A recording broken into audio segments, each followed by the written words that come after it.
The National Prosecuting Authority has issued a warrant of arrest for Shepherd Bushiri and his wife Mary. The self-proclaimed prophet and his wife escaped the country to Malawi after being granted bail.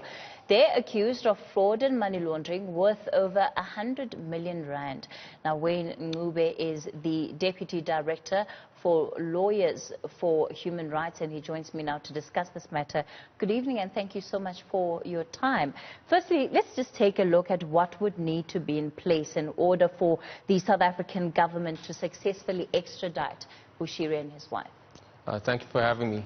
So the South African government are going to rely on the SADC protocol on extradition, of which Malawi is a signatory, and they would have to put in an extradition order claiming that they seek him and his wife for a crime that is punishable in both countries with a sentence of more than 1 year, which this should be, and then they would have to go through Interpol or diplomatic channels and lodge that after getting a warrant from the magistrate court, and then it becomes a decision of the Malawi state whether or not to abide by that SADC protocol. Do we have precedent of this having been done before between South Africa and Malawi? Well, I haven't seen any clear precedents between these two particular countries, but South Africa has been involved in quite a few extraditions between not just SADC countries but also European and American countries before. Mm-hmm. One of the things that has been listed as a concern is the potential diplomatic fallout. We're not quite there yet, but could well get there in the coming weeks, depending on how this situation is handled. How much pressure would there be on the Malawi government to cooperate? So there would be some pressure on them. What the SADC protocol does do is gives optional grounds to refuse extradition for your own citizens.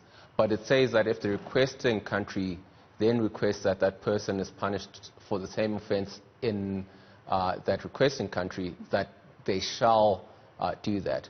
So South Africa can ask for him. If Malawi do not want to extradite him, they have to, at least under international law, prosecute him. And because the crime involves money laundering and traveling between both states, there is a probability that they also have jurisdiction over some elements of these crimes.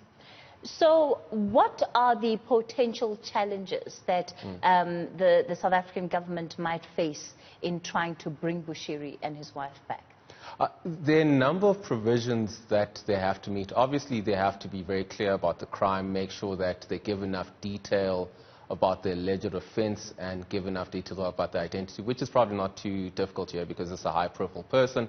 And then they have to make sure that they list that there are no prohibited grounds, or what we call mandatory refusals, which includes military crimes. The person is being prosecuted because of prohibited grounds like political affiliation, religion, and all the rest, which shouldn't be a problem. But it's those optional grounds of refusal where ultimately it will be a political decision made by Malawi to decide whether or not to hand him over, because the protocol does allow, if it is one of their citizens, for them to refuse.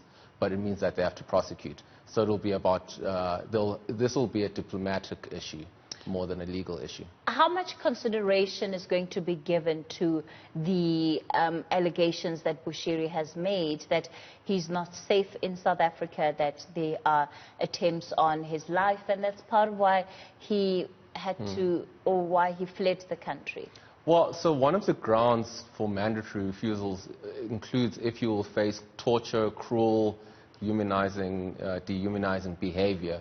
Now, the problem with that Bushiri has is that he has to substantiate those claims. And it is important that those claims have to either relate to the state, so if he's claiming that he fears this from the police, or you'd have to claim that the police are not able to protect him.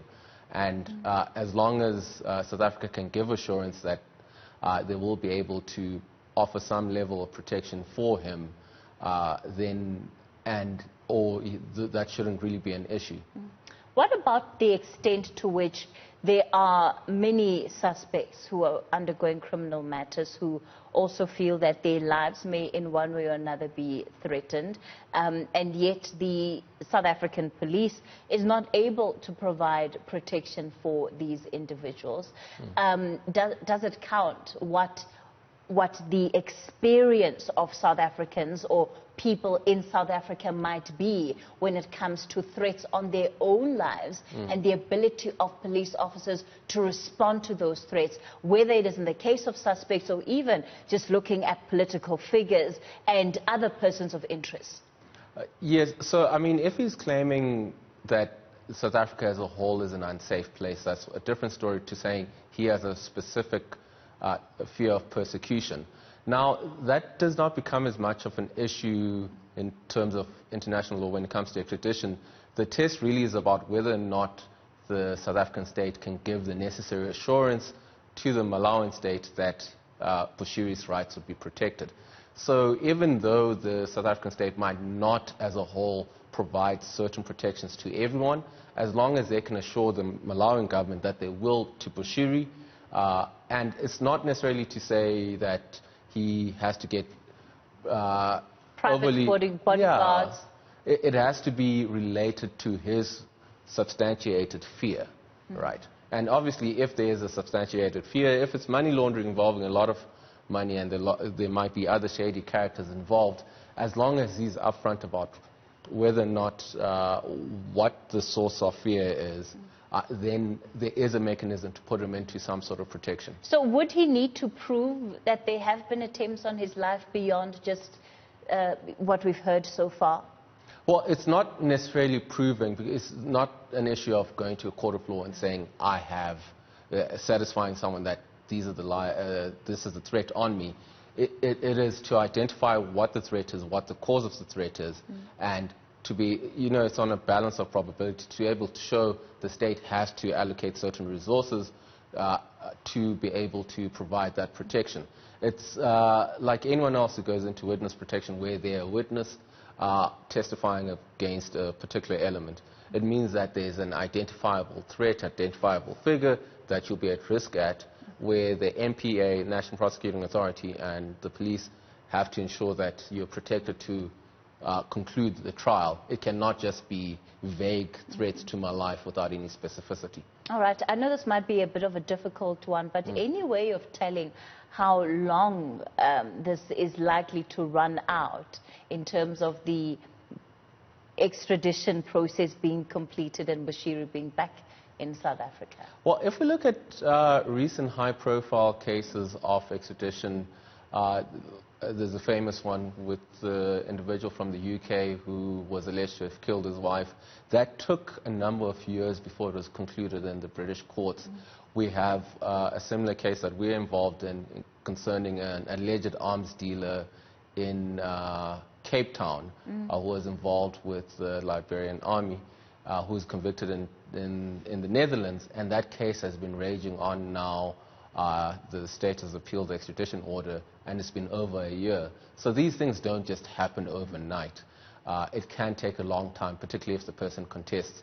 The other thing is, even if Bushiri still has recourse to the Malawian courts to prove his case why he should not be extradited, just like anyone would be here. So it could be quite a contested issue if Bushiri wants to lengthen the process. And is there a probability of him going to another country which might complicate the process further? Well, again, it depends on what the Malawian authorities do. The difficulty is if he jumps to another country. So when we speak about the SADC protocols and the optional grounds to refuse, the Malawian government can refuse because he's their citizen. If he goes to another country, that citizenship so he's not assured the same level of protection, effectively? Yes. All right. Okay. Well, certainly an interesting case to then keep a close eye on. Wayne Ncube is the Deputy Director at Lawyers for Human Rights.